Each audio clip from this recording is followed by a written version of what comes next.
కేసీఆర్కు సిట్ నోటీసులు ఇవ్వడం అనేది ఆహ్వానించదగ్గ పరిణామం. కేసీఆర్కు తెలియకుండా గత ప్రభుత్వంలో ఏమీ జరగలేదు, ఏమీ జరగదు కూడా. ఇవన్నీ కూడా కేటీఆర్, హరీష్ రావు, కవిత, సంతోష్ రావు, ఇంకా వినోద్ రావు, ఇవన్నీ కూడా ఉత్సవ విగ్రహాలు. ఏమైనా కేసీఆర్ చెబితేనే ఏ పనైనా జరిగింది, ఏ డిపార్ట్మెంట్లో అయినా. ఇంకెందుకు గత ప్రభుత్వంలో పనిచేసిన మంత్రులు కూడా కేవలం కేసీఆర్ ఆదేశానుసారమే పనిచేసిన మాట వాస్తవం. కేసీఆర్ లేకుండా ఫోన్ ట్యాపింగ్ విచారణ అనేది జరగదనేది గతం నుంచి మేము చెబుతున్నదే, ఊహించిందే జరిగింది.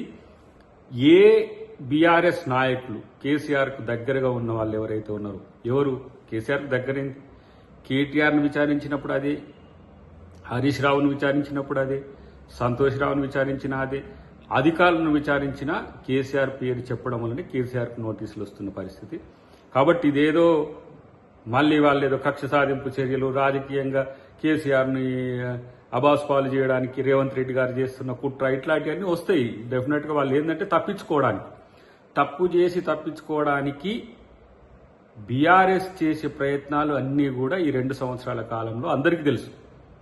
దబాయింపులు తెలుసు, బెదిరింపులు తెలుసు, డైవర్ట్ టాక్టిక్స్ తెలుసు, వాళ్ళేదో పెద్ద స్కాములు బయటపెట్టినట్టు నటించుడు తెలుసు, లేకపోతే ప్రభుత్వం మీద ఏ విధంగా బురద జల్లాలనే ప్రయత్నం తెలుసు. కానీ కేసీఆర్కు తెలియకుండా ఎప్పుడు ఏది జరగదనేది మాలాంటి వాళ్ళకి తెలుసు, ముఖ్యమంత్రి గారికి తెలుసు, కాంగ్రెస్ పార్టీకి తెలుసు.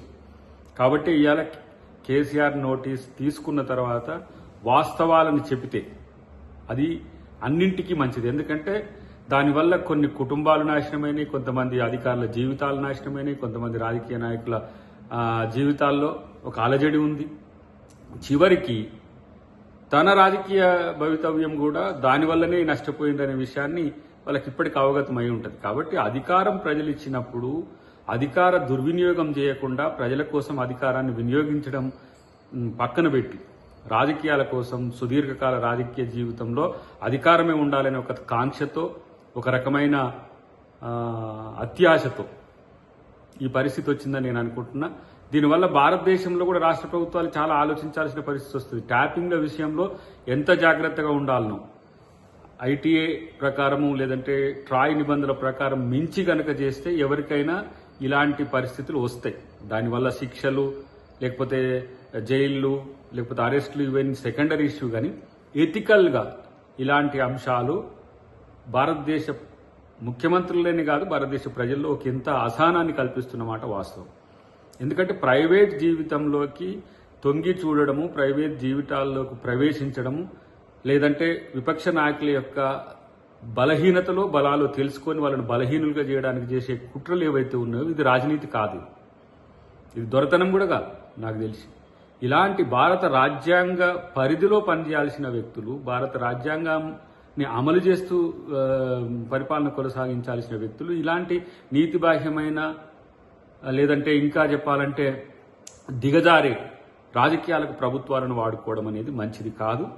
ఇది ప్రభుత్వంగా కాంగ్రెస్ పార్టీ దేశం మొత్తానికి ఇదొక దిక్సూచిగా ఉండాలి ఈ కేసు యొక్క వివరాలనే ఉద్దేశంతో ముఖ్యమంత్రి గారు దీని మీద సీరియస్గా తీసుకుని డెఫినెట్గా ఈ అంశంలో ముద్దాయిలు ఎంతటి వారైనా సరే శిక్షింపబడాలనేదే మాలాంటి వాళ్ళ యొక్క కోరిక. ఎందుకంటే తెలంగాణ ఉద్యమం, తెలంగాణ రాష్ట్రం త్యాగదనుల రాష్ట్రం, అమరవీరుల యొక్క త్యాగాల పునాదుల మీద వచ్చిన రాష్ట్రంలో ఇలాంటి నీతిబాహ్యమైన ఫోన్ ట్యాపింగ్లతో పాటు అధికార వాంఛ కోసం ఇష్టానుసారంగా దేన్నైనా ఏదైనా చేయవచ్చని ఎవరు కూడా భవిష్యత్తులో ప్రయత్నించడానికి కూడా భయపడేంతగా ఉండాల్సిన అవసరం ఉందని చెప్పి మేము భావిస్తున్నాం.